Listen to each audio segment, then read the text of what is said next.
Hey everybody, how are you? Happy Thursday. Hey, I promised you that I was going to do a video on how I created my train maintenance cradle. So let me show you.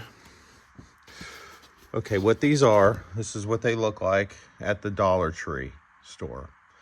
These are the pads that you would kneel on if you were taking care of a garden or flowers or whatever. And I was there and I saw them and I thought, ooh, how could I make an engine cradle to do maintenance on O-scale engines? This is about 15 inches, about 15 and a half, 15 and 3/4 inches long. So I thought, boy, I could stack these up and create a cradle myself. So what I did is I bought 4 of them, and this is what they look like. If you buy them at the store, they come in different colors. I selected gray.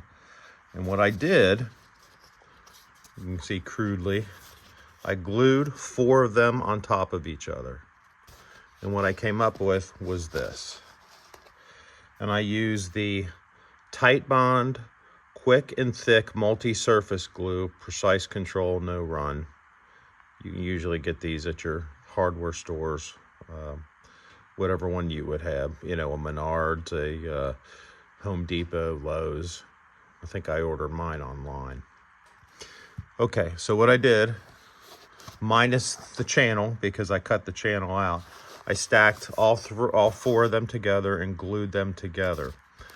And I sat a large case of water on top of them so it would, you know, give it pressure while the glue was drying.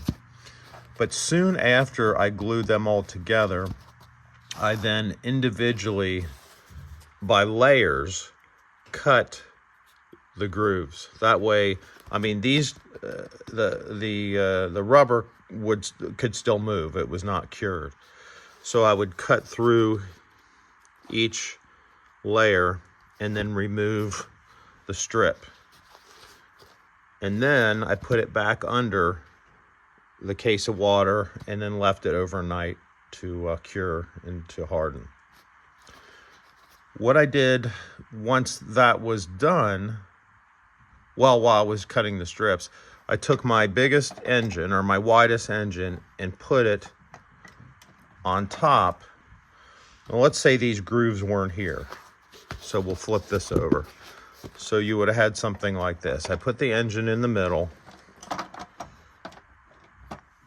like that.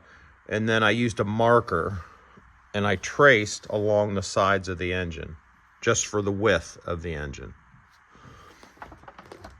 And then that is how I cut out the grooves themselves. In fact, if you look a little bit, you could probably still see marker lines where I traced around the engine. So that gave me the area that I needed to cut the pieces out. And then you see the engine fits right into that groove. So that gives you a nice working surface to work on your engine if you need to, without it sitting on a table and being scratched. You can also flip the engine over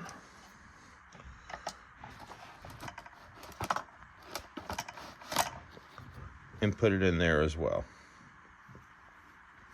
Now obviously I've not taken the shell off, but that should work the same way. Now what you can do as well is I bought some microfiber towels at the dollar store as well. They were like $1.25 each.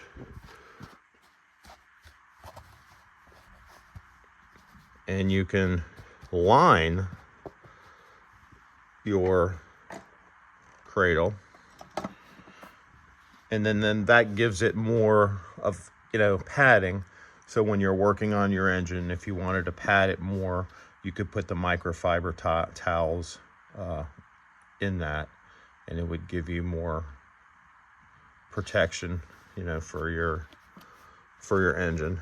And you know, you can wash these. They only had white. I wish they would have had a darker color, because if you're oiling and that kind of stuff, it's going to show up. But you can wash them, you know, and at $1.25, if you get a few dirty, then and you can't clean them, then obviously you can just toss them and buy new microfiber towels. So that is how I did it, guys.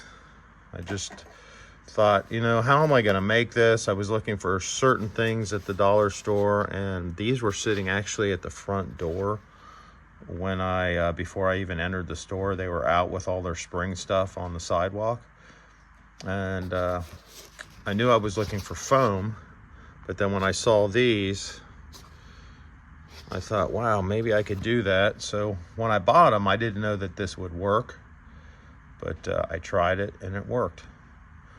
And what I used to cut the groove in the these pads is a utility knife, carpet knife, box cutter, whatever, and that's what I cut the groove with. But again, I cut these grooves individually and then pulled out the, you know, the piece before the glue was set, so I was able to still move these pieces around. Then I had to reseat them, and then I put a case of bottled water on top of it, so it would have pressure on it while it was curing over the overnight. So that is it, DIY, guys. So all you need is 4 of those. I mean, you can make it thicker if you want. You can add a couple more to the base, you know, and don't cut the bottom one, obviously, because the bottom one's going to be your base. You can put a couple more under here and make it higher. You know, you don't have to be low. You can build the base up. You can put more as far as the cradle, if you want a higher cradle, if you've got thicker engines and stuff. So, you know, I used 4. Heck, you can use 6, 7, however many you want to build it up.